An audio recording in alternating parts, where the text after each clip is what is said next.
हमने लेबनीज़ का जब शुरू किया था थॉट, तो हमने उनकी असम्पशंस देखी, उनके प्रिंसिपल्स बेसिक देखे, और उसके बाद फिर हमने उनका कंसेप्ट ऑफ सब्सटेंस देखा, और वहाँ से फिर भी रीच टू दैट कंक्लूजन कि finally the real elements have to be spiritual, they can not be material.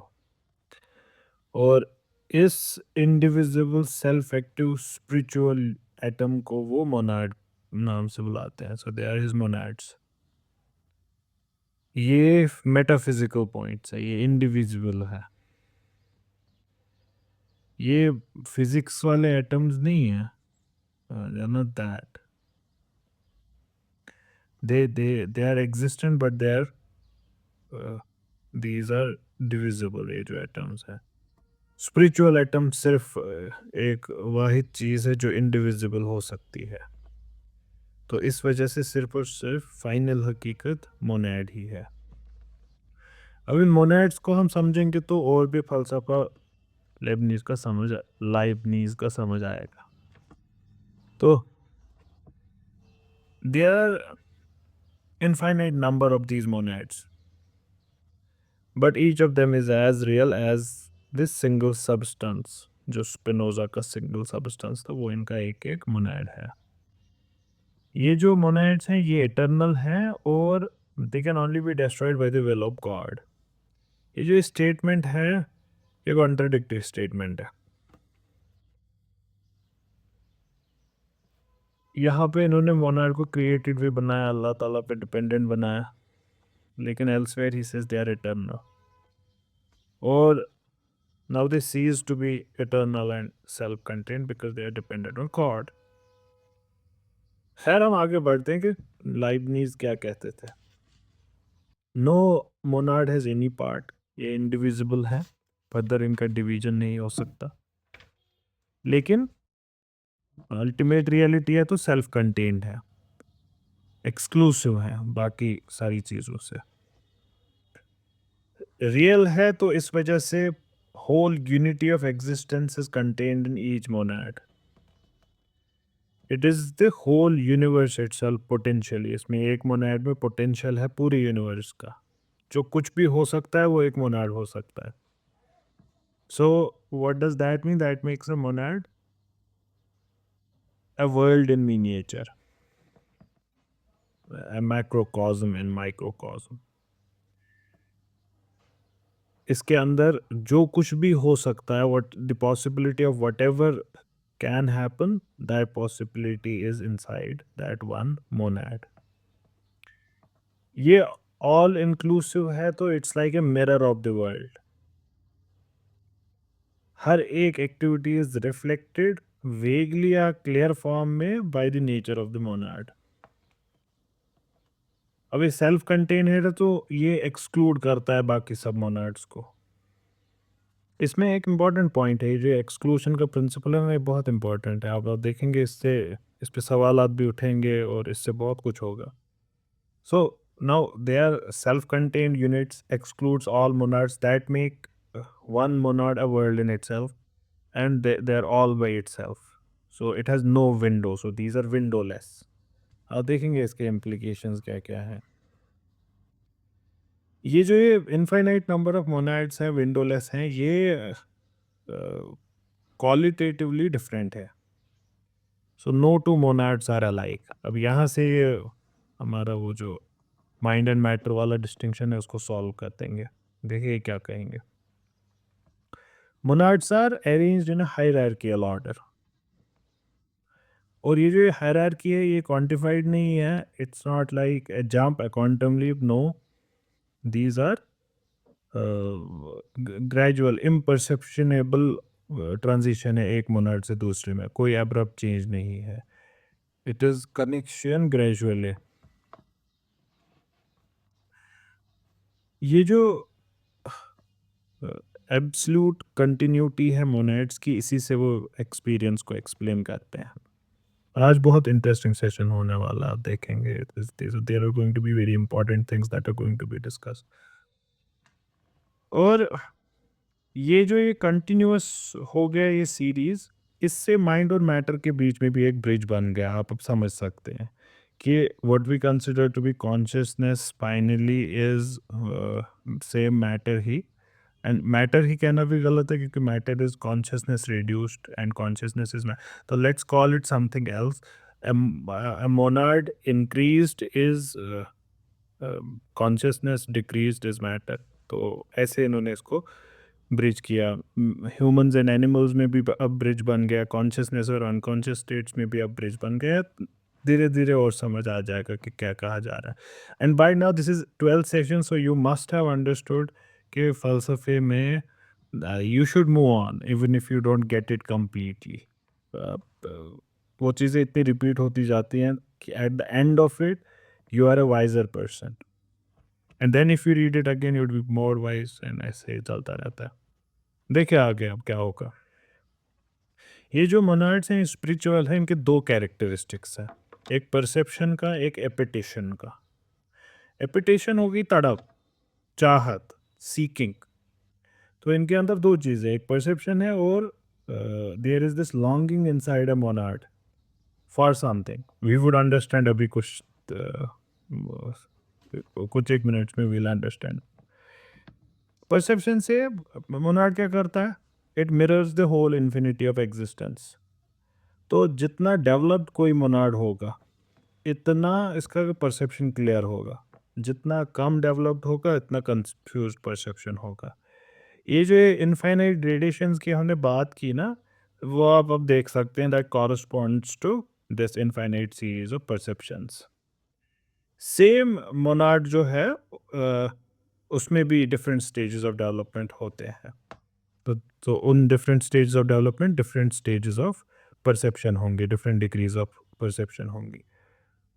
तो because each monad is force, therefore it has that appetition by virtue of which it tends to become मतलब more developed। so ये एपिटेशन होता है हर एक के अंदर। हर एक Monod के अंदर एक मतलब it is pull towards clear perception, from obscure perception to clear perception. और कोई भी action if we do, if any action takes place through this obscure perception, उसको हम इम्पल्सिव एक्शन बोलेंगे। It's an impulsive, and if it is done from clear perception then it is known as will। तो इसका मतलब क्या हुआ, जो कम developed Monod हैं, जो लो मोनाड्स हैं, उनकी एक्टिविटी क्या है, प्योरली रैंडम इम्पल्सिव। लेकिन जो हायर मोनाड्स हैं, their activity is prompted by will and desire. तो यहाँ पे एक डिस्टिंक्शन ड्रॉ हो गया इम्पल्स और डिज़ायर में। और ये भी आपको समझ आएगा कि the actions are different not by their they are of the same kind, the difference is only of degree of awareness। ये जो मोनाड्स हैं कंटिन्यूअस सीरीज में है, imperceptible changes, however तब भी हम जैसे एक मोनाड और अगले मोनाड में इतनी कम डिफरेंस है कि we will not be able to differentiate, but इस सीरीज में बहुत आगे जाएंगे तो एक कंसिडरेबल डिफरेंस आ चुकी होगी। तो इस ये मतलब 1 और 1.00000001 में बहुत कम डिफरेंस है, इम्परसेप्टिबल डिफरेंस है। लेकिन जब इसमें ऐड करते जाएंगे वी विल समडे रीच से 10, 1 और 10 में कंसिडरेबल डिफरेंस है। तो ऐसे ही लेबनीज कहते हैं कि हम कुछ एक मोनाड्स, not exactly a monad, we can talk about a few kinds of monads, but the transition is infinitely small। क्या है ये main types of Monod? Lowest है bear Monod, bear मोनाड्स।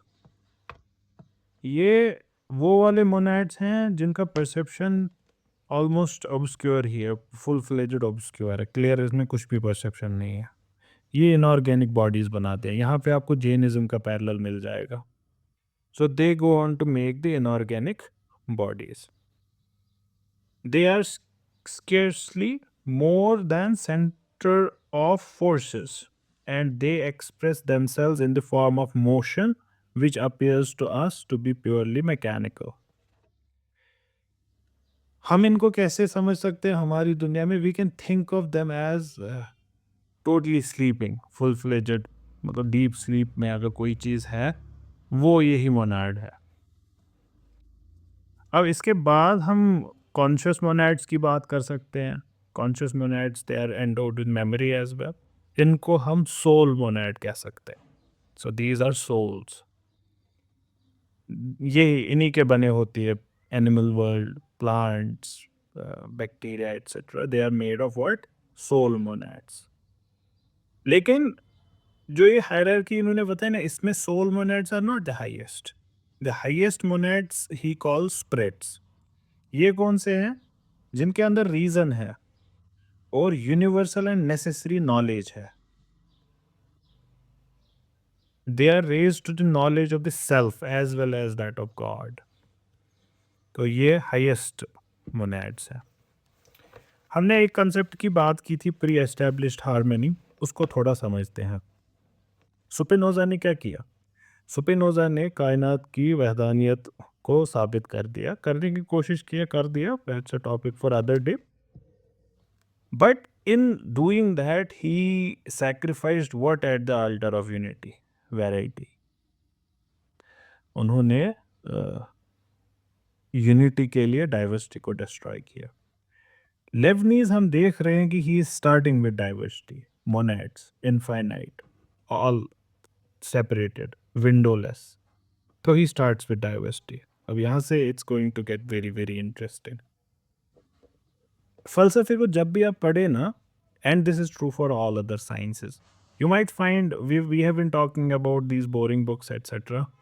So one of the things to make boring things less boring is to understand how it is relevant to your own being, and that includes your own studies, your own knowledge, your own beliefs, your own life. तो उसके साथ उसको link करे कैसे भी, ये monads, how does it help to understand your own reality, ऐसे करके। अब हम इसको आगे देखते हैं। मैं आपको ये यहाँ पे I will try to point out something how it is relevant to our contemporary discussions.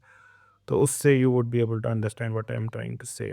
So but what we know for now is Leibniz begins with variety. ये इन्होंने अभी यूनिटी को एस्टैब्लिश नहीं किया है। तो देखते हैं क्या वो यूनिटी को एस्टैब्लिश कर पाएंगे कि नहीं। ये जो मोनेड्स हैं, they are windowless, therefore they cannot be related.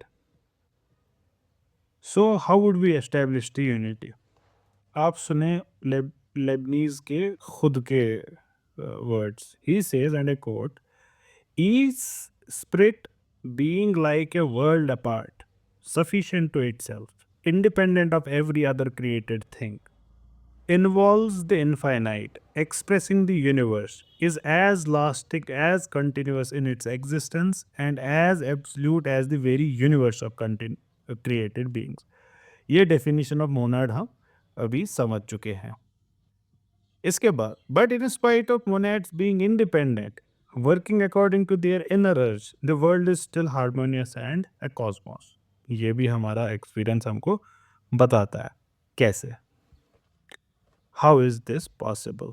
ये दोनों चीज़ें लेबनीज, देखिए हमारे राइटर क्या कहते हैं, and that's why you need to study philosophy, because ये सेंटेंसेस सडनली लिखे गए होते हैं और कोई इसमें ऑथर का इंटेंशन भी गलत नहीं होता। देखिए ये क्या लिखते हैं, ये लिखते हैं Lebanese assumed that the harmony between the monads had been pre-established by God.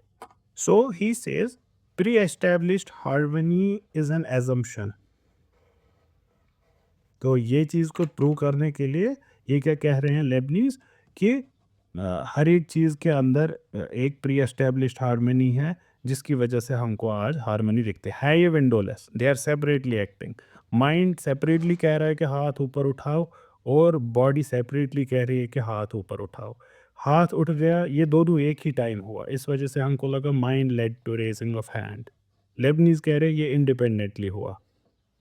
Okay और इसके लिए उन्होंने ये क्यों हो रहा है हमेशा? प्री एस्टेब्लिश्ड हार्मनी है हर एक चीज़ के अंदर। ना our writer calls it an assumption. What is it an assumption? There is another way of looking at the same thing. हम इसको कह सकते हैं it's not assumption, it's actually logical derivation.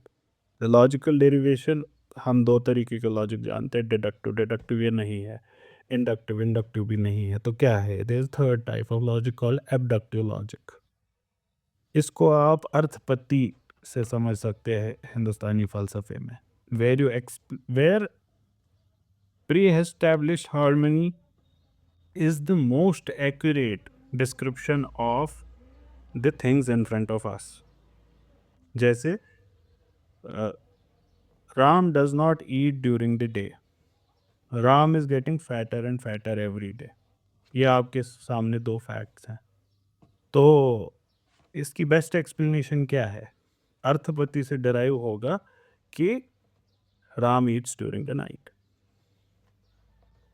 अब ये ना इंडक्टिव लॉजिक है ना ये डिडक्टिव लॉजिक है, ये एबडक्टिव लॉजिक है, best explanation of the current facts. This is very relevant because I personally believe, for example, कि मैं आपसे बार बार कहता हूँ कि खुदा या the proof of prophethood of prophet Muhammad सल्लल्लाहु अलैहि वसल्लम cannot be proved rationally. It could have only be proven empirically, and empirical evidence for it rested with the people who were present at that time.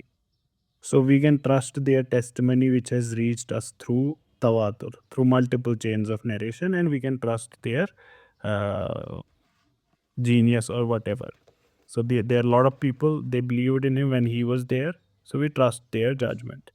That's empirical proof, which might not be a proof for us right now unless we do a thorough study of the chain of narrations that, okay, is it true?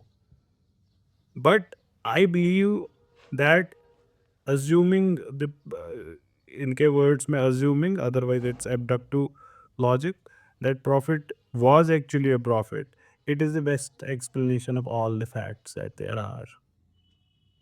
तो ये भी Lebanese भी जो बात कह रहे हैं, he is not actually assuming it, he is using abductive logic, and using abductive logic he is saying that it has to be like this. It is not that I'm assuming it to explain what I believe in. No, it has to be like this so that the phenomena that is out there would get explained. आगे कहते हैं ये जो monads हैं, they are arranged in a series of monads in they are arranged in hierarchical order, और जो this change is also harmonious। जो हम देखते हैं, हमें क्या लगता है, change in A is cause of change in B, but really monads actually क्या है, विंडोलेस हैं, तो वो इंटरेक्ट नहीं कर सकते। जो हमें इंटरेक्शन लगता है वो असल में क्या होता है, कॉन्कॉमिटेंट रिलेशन। जैसे जब आप स्विच ऑन करते हैं और लाइट ऑन होती है, लेबनीज के हिसाब से जो बटन मोनाड था, स्विच मोनाड था, उसमें चेंज के बाद लाइट मोनाड में चेंज आई, तो आपको लगा स्विच मोनाड की वजह से लाइट मोनाड में चेंज आई, बट ऐसा नहीं है। अल्लाह ताला ने ही has already arranged for the order and the working of all the monads in such a way, जो खुदा चाहते हैं फाइनल रिजल्ट कायनात का वो पूरा हो जाए। ये जो मोनाड्स हैं ये इंडिपेंडेंटली वर्क करते हैं, all according to their own inner appetition, अपनी डिज़ायर्स के से चलते हैं। लेकिन जो इनका इनर प्लान है, जो इनके इनर डिज़ायर्स हैं, that coincides with this grand and master plan of the God, कि अल्लाह ताला क्या चाहते थे। तो इस वजह से हमको लगता है स्विच ऑन करने से लाइट ऑन हुई, क्योंकि हर एक मोनाड फाइनली क्या चाहता है, अल्लाह ताला की रजामंदी, final and in the mind of the creator, that's what they want to fulfil, and that's why a harmony is reached. Leibniz के खुद के अल्फाज में, and I quote, this combination of independence and harmony can be compared to different chairs of musicians playing their parts separately। ये जो musicians है अपना अपना इंस्ट्रूमेंट अलग से प्ले कर रहे हैं, ये अपना अपना मतलब there is no interference of one instrument in the other, they don't even know what the other one is playing, so all of that, yet for a listener it is a मतलब ये एक full fledged harmonious product है orchestra. तो असल में उनके बीच में आपस में कोई रिलेशन है नहीं, बट जो हम लिसनर्स हैं हमारे लिए वो क्या बनता है, एक होल है, कनकॉमिटेंट होल। तो ये खुद के वर्ड से लाइबनीज के, to make you understand that. लेकिन अगर आप इसको, if you dig a little deeper, you might say कि he did not say anything new. This is Spinoza. Spinoza ने भी यही कहा था। Spinoza ने क्या कहा था? Mind and body are the extension of the same substance. So a change in say mind is reflected in the change in body as well. तो उन्होंने ये कहा था। लेकिन थोड़े से डिफरेंस है। Spinoza का जो पैरेललिज्म था वो लिमिटेड था माइंड एंड बॉडी में। लाइबनीज ने उसको आगे बढ़ा दिया, फंडामेंटल बना दिया, बिटवीन एनी टू थिंग्स। सो रिलेशन बिटवीन एनीथिंग और एनी मोनैड, लेबनीज के हिसाब से उसको आपको कंसीव करना ही पड़ेगा एज कॉन्कॉमिटेंट वेरिएशंस, जो होती क्यों हैं? Because of pre established harmony. ये प्री एस्टेब्लिश्ड हार्मनी है, ये बन जाता है फंडामेंटल फिर लाइबनीज के लिए to explain mind and matter and everything, freedom and necessity, mechanism and teleology, everything. So we are going to delve into his mind and matter. Let's see कि उससे पहले let's go prepared there. देखते हैं कि ये जो इनने बात बोली है pre-established harmony की, how much water does it hold? Let's look at a few things here. पहला क्रिटिसिज्म यही है कि it's only an assumption, जो उन्होंने खुद से खड़ी की दुनिया को एक्सप्लेन करने के लिए। ये अजम्पशन अनवेरिफाइड है और अनवेरीफाइबल है। लेकिन हम इस एजम्पशन को अब कैसे रिजेक्ट कर सकते हैं कि ये एजम्पशन नहीं है, ये एब्डक्टिव लॉजिक का यूज़ है। तो क्या ये बात गलत है कि it is unverified because it is unverifiable? ये बात लेकिन सही है। एब्डक्टिव लॉजिक इसीलिए एब्डक्टिव कहलाता है क्योंकि उसमें वेरिफिकेशन का प्रिंसिपल नहीं होता है। इसमें इंडक्टिव लॉजिक में वेरिफिकेशन हो सकती है। So we can say that crows are black in colour because we can verify it every time. So वो इंडक्टिव लॉजिक से एस्टेब्लिश होता है। ये जो मोनेड्स हैं, they can not go beyond themselves because they are windowless. They can not perceive the whole of infinite number of monads. ये possible है किसी परसीवर का जो मोनेड से बाहर है खुद। तो there is something that's outside monads. तो फिर से इनका वो एब्सोल्यूट होना रिजेक्ट हो गया। अब लाइबनीज के लिए वो खुदा है, तो ऐसे एक्सप्लेन हो गया। तो फिर इसको इटर्नल और एब्सोल्यूट क्यों कहते हो? तो ये मसला रह जाता है। आगे देखिए, हार्मनी किसने एस्टेब्लिश की मोनेड्स में? ये खुदा ने एस्टेब्लिश की लाइबनीज के हिसाब से। So it does not follow from the very nature of monads, right? Leibniz ने he saw the necessity of a common plan, and for that he invented divine plan, जो हर एक मोनेड कोशिश करता है अपने आप में रियलाइज करने की। So the plan, though internal to each monad, is a plan introduction in them by an external god. तो इस वजह से वो अब विंडोलेस भी नहीं हुए, because the harmony between monads is external, it is not internal to the monads. अब यहाँ पे एक और मसला आ जाता है, and this is a very strong criticism. If God is the creator of monads, then monads become finite. They become created. They cease to be self-contained units. अब अगर वो इटर्नल है, इंडिपेंडेंट है, सेल्फ कंटेन्ड यूनिट्स है, then God cannot, we do not need God as a creator for them. And he becomes unnecessary. तो यहाँ पे Leibniz ने क्या किया? What did he sacrifice finally? Did he sacrifice God or the eternal character of monads? He sacrificed none. He sacrificed consistency. यहाँ पे वो inconsistent रह जाते हैं। इससे आगे अगर हम देखें, ये और भी सटल क्रिटिसिज्म है बट बहुत स्ट्रॉन्ग क्रिटिसिज्म है। हम कहते हैं कि मोनेड्स सीरीज ऑफ रिफ्लेक्शंस है, but reflections of what? Leibniz क्या कहते हैं? Ultimate reality reflected in each monad is clear and distinct thought of this whole world, but the monad is included in the whole world. जब आप कहते हो कि it is whole world in itself, but the problem then is it is itself a part of whole world. So there would be that infinite loop. So we can say then, okay, fine, it's a reflection of God then. God is infinite, it's a reflection of God. Each monad is that. So each monad is an emanation of God.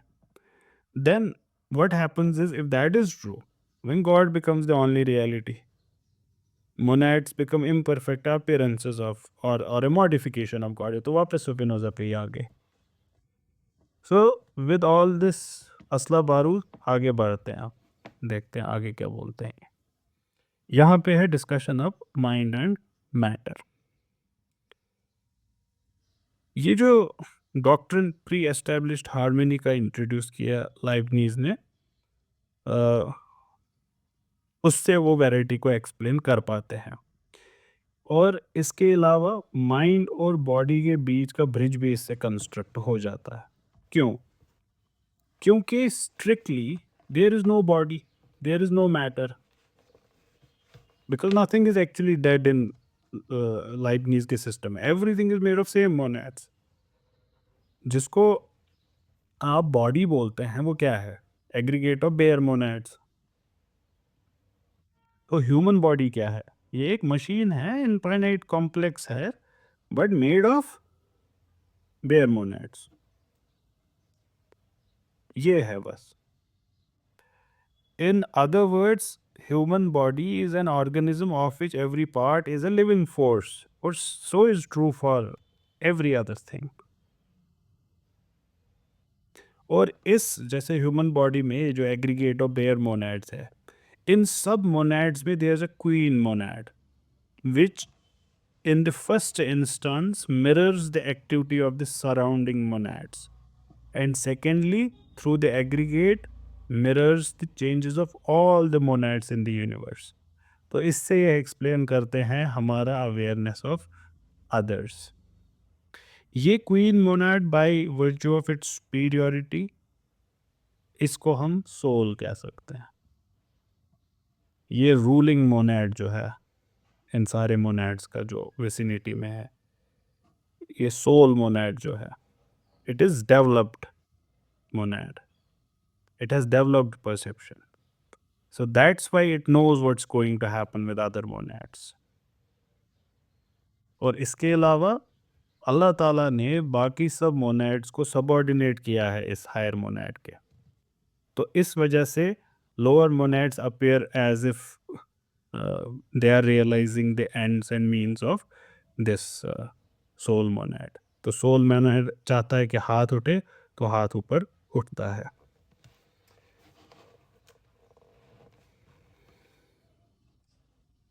To the beholder, it will appear as if the desire has caused the movement in the arm. लेकिन ये Leibniz के लिए क्या है? Pre established harmony. आपको लगता है कि क्वीन मोनाड के चाहने से ये हुआ, पर ऐसा भी नहीं है। लाइबनीज के खुद के वर्ड्स सुने, वो कहते हैं, and I quote, the laws by which the motions of the body follow each other are likewise so coincident with the thoughts of the soul as to give to our volitions and actions the very same appearance as if the latter were really the natural and necessary consequence of former. End quote. ये जो relation है ना mind and body की, इसके लिए वो एक example देते हैं जिससे हमें भी ये थोड़ा इजी होगा समझना। कहते हैं इसको कहा जाता है the simile of two clocks which are chiming harmoniously. Same वक्त पे ये दो घड़ियाँ, they show the same time at the same time पे बजते हैं। अब ये जो हार्मोनियस रिलेशन है इन दो घड़ियों का, ये हम कैसे एक्सप्लेन करेंगे? 3 तरीके हैं एक्सप्लेन करने के, उससे हमको समझ आएगा। उसमें से एक तरीका लाइबनीज का है। हम ये कह सकते हैं कि ये जो दो घड़ियां हैं ये आपस में कनेक्टेड हैं, जॉइंट मैकेनिज्म है इनका, that the motion of one is communicated to the other, the motion of one is correspondent to the other. ये जो रिलेशन है ये डेकार्ट ने कही थी, माइंड और बॉडी का इंटरेक्शन डेकार्ट ने इसी तरीके से कहा था कि इन दोनों का आपस में पीनियल ग्लैंड में लिंक है। लाइबनीज रिजेक्ट करते हैं इसको। क्यों? क्योंकि विंडोलेस है, नहीं कर सकते आपस में इंटरेक्ट। तो गया एक। दूसरा, दो क्लॉक्स हारमोनियसली ऐसे भी वर्क कर सकते हैं अगर कोई स्किल्ड मैकेनिक है जो बार बार वक्त आने पर ही कीप्स ऑन इंटरफेयरिंग, कि कोई अगर वो एक्चुअली खुद पे अगर छोड़ दिया जाता they might have deviated, but this skilled craftsman he keeps on interfering wherever he sees कि ये दोनों घड़ियां आपस में सिंक में नहीं है। ये कांस्टेंट मिरेकल, ये इंटरफेरेंस खुदा की है, वही खुदा इनको रिलेशनशिप में रखता है, हारमोनियस रिलेशन माइंड और बॉडी की अल्लाह ताला की वजह से है। मैंने आपको बोला था कि मैं काइंड ऑफ इसी का बिलीवर हूँ, इसको ओकेजनलिस्ट बिलीव कहते हैं, मुझे इसकी इम्प्लीकेशन नहीं पता तो, but I think I am a believer in this. However Leibniz इसको रिजेक्ट करते हैं। क्यों? कहते हैं कि this constant interference by God is unworthy of his divine power. तीसरा तरीका क्या है? तीसरा तरीका है ये क्लॉक्स जो हैं ये इंडिपेंडेंट है, कोई इनमें आपस में लिंक नहीं है, सब ठीक है, और बार बार खुदा इंटरफेयर भी नहीं करता। तो ये हार्मनी कहाँ से एक्सप्लेन होगी? जो बनाने वाला है इन दो क्लॉक्स को, उसने ऐसे कंस्ट्रक्ट किया है by that skill and that perfection that they always work harmoniously, ना कभी इंटरफेरेंस की ज़रूरत पड़ती है और ना उनका आपस में कोई लिंक है। लाइबनीज के हिसाब से this is the only conception that is worthy of the creator God, यही एक डिस्क्रिप्शन है। So what Leibniz is doing, he is preferring one miracle to a series and millions of miracles. So the doctrine of pre-established harmony teaches us that, quoting Leibniz directly, bodies act as if to suppose the impossible, there were no souls.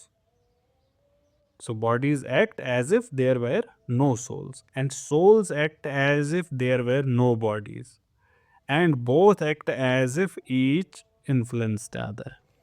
End quote. यहाँ से आगे बढ़ते हैं, थोड़ा सा Leibniz का conception of knowledge पढ़ते हैं। ये पढ़ना क्यों ज़रूरी है हमको फिर से? क्योंकि लॉक हो चुके थे, लाइबनीज आते आते लॉक हैड ऑलरेडी बीन।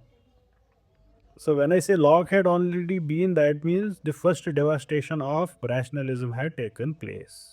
पहला बुलडोजर लेकर एक बंदा आ चुका था, and that is John Locke. हमारे ना दोनों रिश्तेदार हैं और दोनों हमारे रिश्तेदार हैं, हम ऐसे ट्रीट करते हैं। तो we respect Leibniz, we respect Descartes, we respect Locke, we learn from both. तो लाइबनीज आते आते डिस्कशन छिड़ चुका है, रिजेक्ट हो चुका है मसला रैशनलिज्म का लॉक के पर्सपेक्टिव में। ब्रिटिशर्स ने ऑलमोस्ट एक्सेप्ट भी कर लिया है उनकी बात को। ये तो कंटिनेंट में चल रहा है, यूरोपियन कंटिनेंट में। If you have an idea of the map, UK is separated from the continent, तो इट्स एन आइलैंड। वहाँ पे लॉक को लगभग लगभग एक्सेप्टेंस भी मिल चुका है कि हाँ यही बात सही है जो लॉक कह रहे हैं। और लॉक क्या कह रहे हैं वो भी हमको कुछ देर में समझ आ जाएगा if we reach that part of the discussion. हमारे लिए suffices to say he said कि there is nothing in the mind which was not first in the experience, knowledge is experiential. हम अभी तक क्या कर रहे थे तब? हम अभी तक सारा दिमागी नॉलेज की बात चल रही थी। वी वर सेइंग नॉलेज का ओरिजिन क्या है, माइंड के अंदर है। तो वो सुपिनोजा और उससे पहले क्या कहते हैं इनको, डेकार्ट कह रहे थे। तो वहाँ से साइमल्टेनियसली लॉक ये कह चुके थे। Leibniz was the one who took, क्या कहते हैं इसको, लॉ को सीरियसली कि नहीं, we will have to revisit हमारी रैशनलिज्म के principles, and that's why we need to understand the theory of knowledge as propounded by Leibniz. और एक बात कि रैशनलिज्म अपने पीक पे कहाँ पे पहुंचता है, ये अपने पीक पे पहुंचता है लाइबनीज में। So what that means is कि डेकार्ट का रैशनलिज्म में थोड़ा सा एम्पिरिसिज्म है, स्पिनोजा में उससे भी कम, लाइबनीज में सबसे कम। लेकिन तब भी Leibniz is considered as if he was balancing Descartes and Locke. We will understand how. हमने जब बात की थी डेकार्ट की, Descartes started in 1600s, early 1600s। उसके 20 साल का डिफरेंस है स्पिनोजा का, और लगभग 30 साल का 40 साल का डिफरेंस है इनका, लाइबनीज का। जॉन लॉक कौन से टाइम में, ये ओवरलैप करते हैं स्पिनोजा के साथ, जॉन लॉक। तो इनका थोड़ा सा पार्ट कंटेम्पररी भी है, दे आर लाइक क्या है, Leibniz is 1646 to 1716, so that would make John Locke a contemporary, and मतलब लेकिन थोड़े इनसे बड़े हैं, इनसे पहले आए हैं दुनिया में, रुखसत भी इनसे पहले हुए हैं। अब देखते हैं पहले इनका थ्योरी ऑफ नॉलेज, और फिर देखते हैं लॉक के बारे में क्या कहते हैं। ये कहते हैं कि इल्म की दुनिया दो चीज़ों की है। सो knowledge is of two kinds, it's of two things, necessary and contingent. तो जो ये नेसेसरी नॉलेज है, जो ये नेसेसरी ट्रुथ्स हैं, they are logical and mathematically derived. इनके अंदर मैथमेटिकल सर्टेनिटी होती है। इनका ऑपोजिट इनकंसीवेबल है, ये सेल्फ एविडेंट है, सेल्फ कंसिस्टेंट है, and their basis is law of contradiction. Law of contradiction क्या है? Law of contradiction is a simple law, ये इनको बोला जाता है law of thought. There are three laws, law of identity, law of contradiction, and law of excluded middle. तो ये law of contradiction पे बेस्ड है। लॉ ऑफ कॉन्ट्रडिक्शन क्या कहता है? Both P and not P can not be true at the same time, ये कहता है। और इसी का दूसरा फॉर्म है law of excluded middle. If P is not true then not P is definitely true, there is no between, in between. तो ये हैं the principles on which logic runs, basic assumptions हैं, एक्शंस हैं। अगर इस एक्शियोमेट्रिक truth को ही challenge करें तो फिर नई चीज़ें बन सकती है लॉजिक में, और ऐसा हुआ है, ऐसा नहीं है कि नहीं हुआ है, ये चैलेंज नहीं हुआ है। ये इस पे मबनी है, इस पे बेस्ड है। डेकार्ट के लिए क्या था? डेकार्ट के लिए there was only one kind of truth, necessary truth. लेकिन लाइबनीज के लिए there is another kind of truth, the continued truth. Difference क्या है? This is a truth of fact, और इस कंटिंजेंट ट्रूथ में we can think of opposite. For example, मेरे सामने टेबल है, मेरे सामने टेबल है, लेकिन इसमें मैं पॉसिबिलिटी मान सकता हूँ कि कुछ और भी हो सकता था। Instead of table there could have been anything else as well here. Necessary truths के बारे में the opposite can not be conceived. Necessary truth law of contradiction पे बेस्ड है, so there is a table का opposite हो ही नहीं सकता था, that by definition is excluded. लेकिन कंटिंजेंट ट्रूथ्स के लिए दे आर पॉसिबल। तो ये किस पे बेस्ड है? इसके लिए कहा जाता है कि लाइबनीज, अगर आप सुपरफिशियली पढ़े तो आपको हर जगह यही मिलेगा कि लॉ ऑफ सफिशिएंट रीजन पे बेस्ड है। लॉ ऑफ सफिशिएंट रीजन कहा जाता है कि Leibniz introduced, but that is I think again not true, it was already there, he made it famous. जैसे कहा जाता है कि ऑन्टोलॉजिकल प्रूफ डेकार्ट ने बनाया, लेकिन हमको पता है एंसेलम ने बनाया, लेकिन वो भी हकीकत नहीं है, उससे पहले भी मिल जाते हैं हमको उसकी forms. It's always a gradual process, it's always a gradual process. तो यहाँ पे भी ऐसा ही है, but for our purpose Leibniz has the credit, law of sufficient reason. Leibniz makes great use of this sufficient reason, इस वजह से उन्हीं को क्रेडिट भी किया जाता है। क्या है ये सफिशिएंट रीज़न? खुद उन्हीं के वर्ड्स सुने आप। I am quoting him. It is that by which we believe that no fact can be true or real, no statement trustworthy, unless there is a sufficient reason why it should be so and not otherwise. Although in a greater number of cases we cannot know the reason. कहने का मतलब sufficient reason होना चाहिए कि why I believe there is a table in front of me. If there is a sufficient reason, then we accept कि table है सामने. For example, presence of table के लिए हम क्या कर सकते हैं? We can analyze its being here with reference to, say for example, doors, windows. If I hit it, I get hurt. ये सारी चीज़ें, I can feel its edge. ये सारी चीज़ें मैं कर सकता हूँ. I can like मैं चेयर पे उठ के इस पे चढ़ गया और I am not like floating in the air, I am not there on the floor, so there is something in between. मैं इसको पुश कर सकता हूँ, स्क्रीचिंग साउंड आई. ये सारी चीज़ें करके सफिशिएंट रीज़न बन गए कि सामने टेबल है. But can we ever exhaust all the reasons? Of course we cannot. So we can never totally exhaust all the reasons which explain the presence of this table, though we believe that there must be adequate reasons for it. ये है इनका sufficient reason वाला principle. अब यहाँ पे एक मसला आ जाता है. हम ये नहीं कह सकते क्या कि चलो हम लिमिटेड बीइंग्स हैं, ठीक है, माना, we can never know all the reasons, okay, माना, ये कंटिंजेंट हो गया इस वजह से, फाइन. बट लाइबनीज के लिए ये मानना मुश्किल है. क्यों? He should not have said all this. Why? Because does God not exist? Leibniz के सिस्टम में गॉड एग्जिस्ट. अब क्या प्रॉब्लम है? तो गॉड कैन नो ना, all reasons he can know. Leibniz के लिए मसला पैदा हो जाता है. God can know all the reasons for the existence of a particular thing. God knows all the arrangements of doors, windows, lights, and everything. God knows that the table is here. The table must be here. It cannot be anywhere else. Thus, for God, it is unthinkable that there is, मतलब उनके लिए ये law of contradiction apply हो गया. तो ये तो इल्म फिर से नेसेसरी हो गया. सो लेबनीज इसका जवाब क्या देंगे? He is not very clear. इस क्रिटिसिज्म का जवाब उनका क्लियर नहीं है.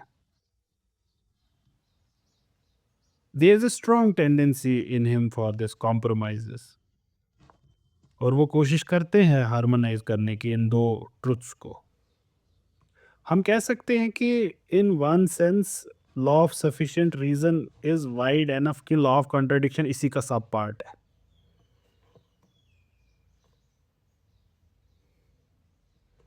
लेकिन ये हमारी चाहत है कि लाइबनीज को हम थोड़ा कंसिस्टेंट बनाएं. लाइबनीज खुद क्या करते हैं? He makes every time sharp distinctions between the two. वो हमारे लिए ये होप भी नहीं छोड़ते कि हम ये कहते. Necessary truths are abstract for him, contingent truths are concrete. Leibniz के हिसाब से knowledge of facts can never be reduced to knowledge of necessary truths. It is not subset of it. नहीं हो सकता. Even for God the contingent truth can not be reduced to necessary truth. हो ही नहीं सकता खुदा के लिए भी. God can not think of a particular thing otherwise then what it is in a system of facts, but the whole system itself can be otherwise. लेकिन इन्होंने दूसरे तरीके से अब इसको सॉल्व करा. ये देखिए क्या कहते हैं आप. ये इनका प्रॉब्लम ऑफ इविल को का भी सोल्यूशन है जिसको हम फिलॉसफी ऑफ गॉड में पढ़ेंगे. बट यहाँ पे हम प्रॉब्लम ऑफ इविल नहीं देख रहे हैं, हम उनका दूसरा फिलोसॉफिकल प्रॉब्लम देख रहे हैं जिसका वो सोल्यूशन देने की कोशिश कर रहे हैं. ये कहते हैं God has chosen this world out of all the infinite possibilities because it is the best possible world for achieving the moral value in whose mind? In God's mind. इसकी वजह से contingent truths they are dictated by moral necessity, not by truths of reason. So whatever happens does happen necessarily, but it is moral necessity. It is not material necessity. आगे बढ़ते हैं. हर एक monad, it contains in it the possibility of everything that will ever happen to it. Leibniz के words में, and I quote, "From the moment when my existence began, it could be said of me that this or that would happen to me. We must grant that these attributes were involved in my nature in its completeness, which is the basis of the connection of all my varying inner states, and which God has known perfectly from the eternity." End quote. कहने का मतलब, अगर हम, if we could understand, if we could get the adequate idea of the nature of Adam, then we could have known everything that happened to him or through him. ये relation जो monad की है with its varying states, if you understand a monad you understood everything जो उसके बारे में, ये this is of, इसको आप सब्जेक्ट प्रेडिकेट रिलेशनशिप से समझ सकते हैं. कैसे? जैसे हमारा subject is Ram and we add a predicate to it. Ram is intelligent. Leibniz कहते हैं predicate is just a modification of the subject.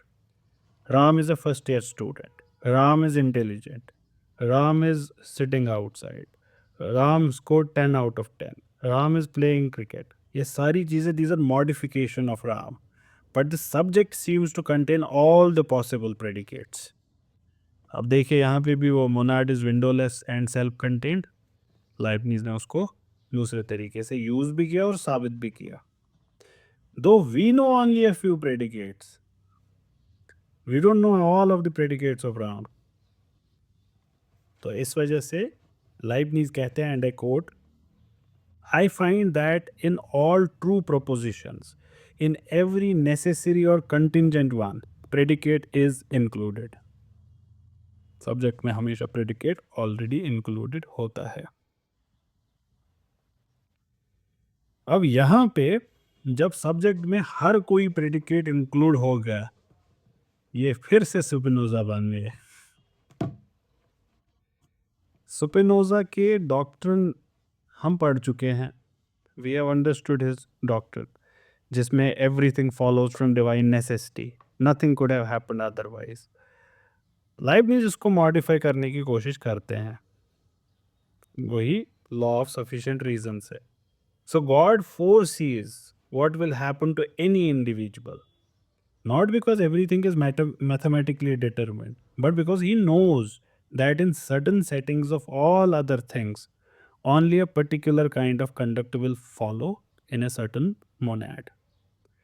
ये जो डॉक्ट्रिन है, ये तब भी फैटलिस्ट ही है, लेकिन ये तब भी स्पिनोजा की डिटर्मिनिज्म से थोड़ा सा डिफर करता है. Tiny difference, but the difference is there. ये जो एक्सटर्नली डिटर्मिन्ड टीलियोलॉजी है मोनाड्स की, ये स्पिनोजा के लिए मैकेनिस्टिक थी, इंटरनली डिटरमिन्ड थी. पास्ट, प्रेजेंट और फ्यूचर हर एक मोनाड का, they have been decreed in the very nature of monad in its compossibility with all other मोनाड्स.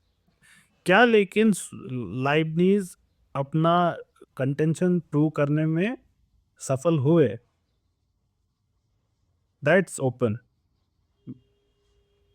We might incline into saying that he is essentially being Spinoza here. He is not able to prove what he is saying. Leibniz के हिसाब से क्या था, बहुत सारी possibilities हैं कायनात की, मैनी पॉसिबिलिटीज. लेकिन खुदा ने क्या किया, इन सारी पॉसिबिलिटीज को in the light of his own goodness, he weighed all the possibilities. In सारी possibilities में, this world has been created by God as the best possible world. In accordance to what? Not necessity. जो Spinoza ने बोली थी, material necessity नहीं, moral necessity, because he wanted to create the best world. Given all the possible conditions in which moral excellence has to be safeguarded, could this world be different from what it is?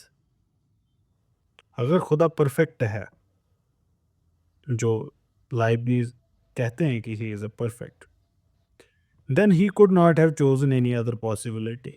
अब क्या करेंगे लाइब्निज फिर से? इसके अलावा the past, present and future of this world along with every monad in it are just like an open book in the eternal now of God. ये कहते हैं लाइब्निज, कहते हैं for God all things follow from the possibilities and potentialities of each monad according to pre-established harmony, but subservient to what? Moral necessity. अब ये Spinoza से कैसे different है? इन्होंने शायद सिर्फ उसी चीज़ को अलग नाम दे दिया कि मॉरल नेसेसिटी। ये प्रॉब्लम लाइब्निज को खुद भी दिखी थी अपने फलसफे में। He did think about it. Yet he somehow did not want to accept Spinoza का मैकेनिकल नेसेसिटी। लाइब्निज के हिसाब से मैकेनिकल नेसेसिटी मैथमेटिकल है। It is the deductive system की तरह, ये मैथमेटिक्स में आपको मिलता है, और ऐसा कोई system it's independent of final causes. ये आपने स्पिनोजा के यहाँ देखा भी। ये जो नेसेसिटी है इस दुनिया की वर्किंग की, it is dependent on the will of God who is guided not by his necessity कि God had to be like this. No, he could have been anything other, but he is driven by his moral excellence. फिर से रुक जाएं अगर हम, तो देखेंगे लाइब्निज जितनी भी कोशिश कर रहे हैं नहीं एक्सप्लेन कर पा रहे, क्योंकि if God can not have acted in any other way then it is still a necessary thing. जैसे we would say for example, एक पौधा है, एक बीज हमने लगाया, अब इसमें पौधा निकलेगा या नहीं। स्पिनोजा के हिसाब से all the arrangements being constant, कि हर एक चीज़ परफेक्ट है, बीज से पौधा निकलेगा ही निकलेगा स्पिनोजा के हिसाब से। इसमें और कोई चॉइस ही नहीं है, there is no other choice, it is entirely determined, ये निकलेगा ही निकलेगा। अब वो फ्रीडम का डेफिनेशन ही बदल देते हैं, तो इसमें फ्रीडम है वो हमने स्पिनोजा में देख लिया है, but for now let's call it the deterministic view. तो इस बीज में से पौधा निकलेगा ही निकलेगा। अब लाइब्निज क्या कर रहे हैं? लाइब्निज कह रहे हैं नहीं, मैं ये एक्सेप्ट नहीं कर रहा कि डिटरमाइंड है पूरा, खुदा चाहते हैं ये। ठीक है, अब खुदा किस उसूल पे चल रहे हैं? उनके लिए उसूल दे दिया क्या?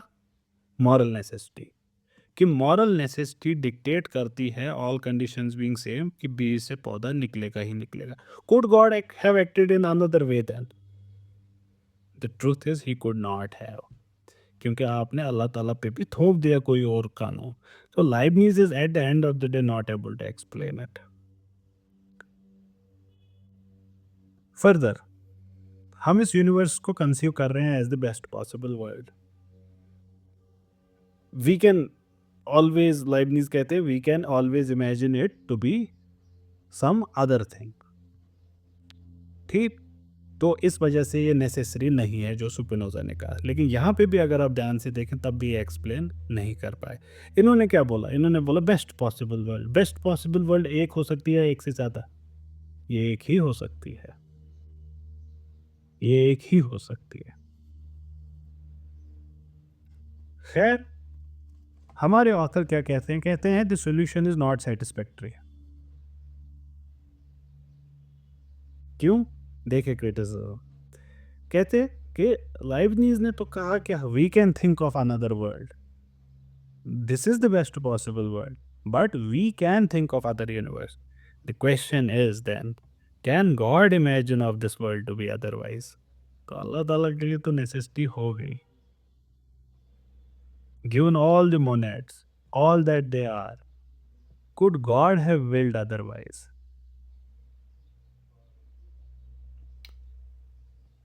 ये कहते हैं सिर्फ एक कंडीशन में वैसा पॉसिबल है कि God could have willed otherwise, अगर मोनाड्स ही डिफरेंट होते।